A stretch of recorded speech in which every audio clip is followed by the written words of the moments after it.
final to conclude the action on day 3. These championships, of course, began back in 1986. And in the first 3 editions, the GDR took 2 titles. The USA have taken the title plenty of times, although I can tell you that 2 out of the last 3 titles have gone to Great Britain. Jodie Williams in 2010, Dina Asher-Smith in 2014. And 2 Britons go in this final. There's Hannah Breyer surging out of the tunnel, coached by Neil Merry. Belongs to Swansea Harriers. She's a good athlete, Breyer. She will go in lane 2. Mercy Ntia-Obong of Nigeria goes in lane 3. 4th in her semi-final, 11:58. Candace Hill won her semi-final with 11.12, a new championship record. She starts here as favourite, although she had a strong following win.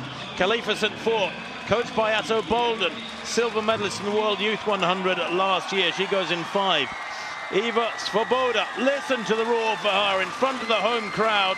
A semi-final winner in a national record of 11.17. The 18-year-old comes here as a very, very strong favourite for a medal of some colour. She was European junior champion last year. She set a world indoor under-20 record over 60 metres in Torun in Poland this last winter of 7:07.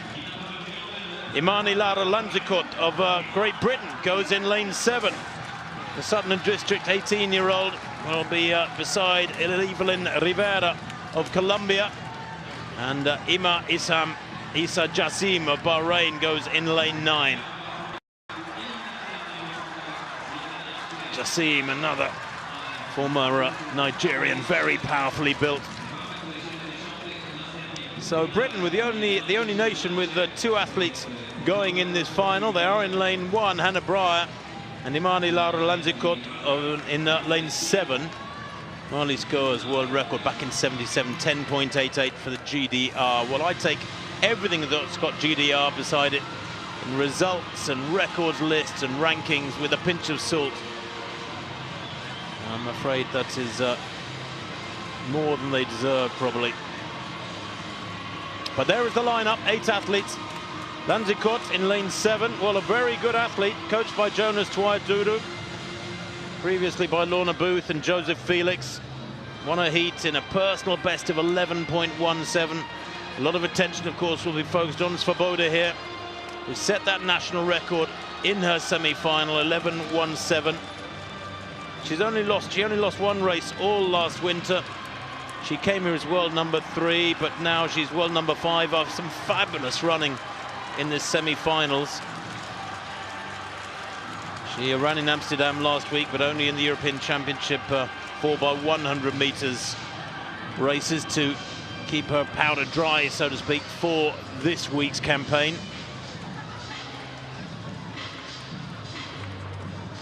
Looks mature beyond her years, doesn't she, Svoboda?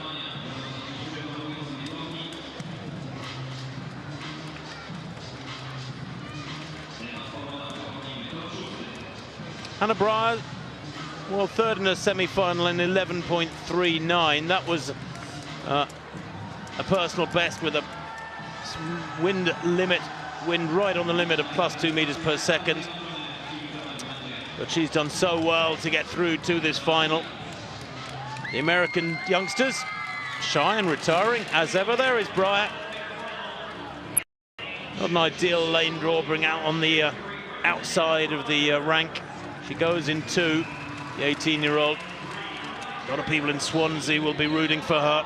Mercy Ntia-Obong of Nigeria, 4th in her semi-final, 11.58, will give Breyer a really good, realistic target to battle with.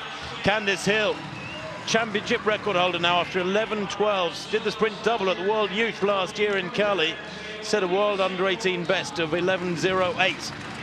in that competition. Khalifa St. Fort, coached by Atto Bolden, goes in 5.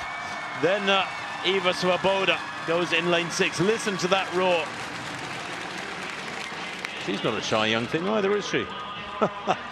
Imani Lara Lanzikot of Great Britain then in lane 7. Nice smile from her. Can she spring a surprise here? 11.24 in her semi-final. Her personal best coming when she won a heat in 11.17. Evelyn Rivera of Colombia there goes in 8. And Iman Isa Jassim goes in lane 9.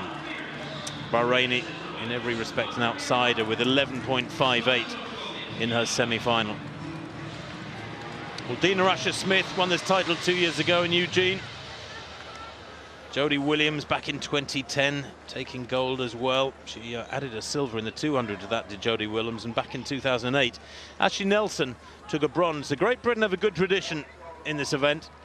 Dina Asher-Smith, of course, sprinting to European Senior Championship gold over 200 meters just last week.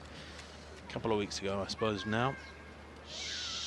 But there will be such a roar here if Svoboda can get amongst the medals or indeed take the title. The lineup again from the inside. In 2 is Breyer of Great Britain, and Tia Obong of Nigeria in 3, Candace Hill of USA in 4, watch her. Khalifa St. Fort goes in 5 for Trinidad and Tobago, Svoboda in 6 for Poland, Lanziquot Great Britain 7, Rivera Colombia 8, Jassim Bahrain nearest the camera in lane 9.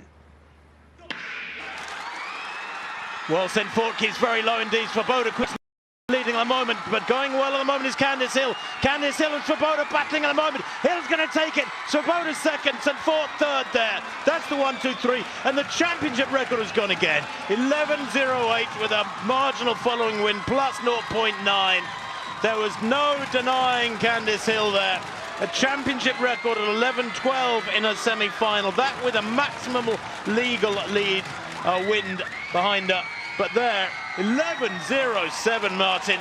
That is the quickest time in the world this year, and indeed it puts her 8th on the all-time World Under-20 rankings. There was absolutely no denying the American there. What a session they've had. Their 3rd gold of the session for the USA. Svoboda did everything that could have been asked of her, but it wasn't quite enough on the night. Yes, 11.07 puts her alongside an Olympic gold medalist, Bianca Knight, who picked up a relay gold in 2012. Inevitable, there was a lot of attention on the Polish girl Ewa Svoboda, carrying the hopes of the host nation, but Candace Hill came into this final as the outstanding favourite, and well, she's almost romping down that home straight. Svoboda, decent run, very good run there in 4th place by Imani Lara Lanziquot there of Great Britain. Quite a long way behind the winner, but she did come through in 4th place, so that's an outstanding achievement there by the Briton. But Candace Hill, yes, she removes the name of Veronica Campbell-Brown, 2-time winner of the Olympic 200-meter title and a former world 100-meter champion, as the holder of the championship record. So I think it's fair to say that this young lady, Candace Hill, who we have seen before at this level, could well go on to be a big name in global sprinting. That's the 6th time the USA have taken gold in this discipline. They've had to wait a little while. Jenna Bertamo, back in 2008, taking gold in front of Ashley Nelson of Great Britain. American champions Ashley Owens, whatever happened to her back in 2004. Lauren Williams in 2002. Shakedia Jones in 1998. I'm not sure I remember that name too much at senior level. Sabrina Kelly, likewise, won in 94 for the USA. Isn't it amazing the number of youngsters who reach the highest heights in their age categories, as does Candace Hill today, 11.07 from Svoboda at St. Fort, but who don't make it through as seniors. And it's interesting you mentioned the last time there was an American winner in 2008 when those championships were held on this track, or at least in this stadium. I think the track has been redone since then, but there we have another American winner of a sprint title. And take a look at the face and make a note of the name, because I suspect they will both crop up again in the future. This is a young lady who has the look of maybe even a 200 or 400 meter runner in years to come.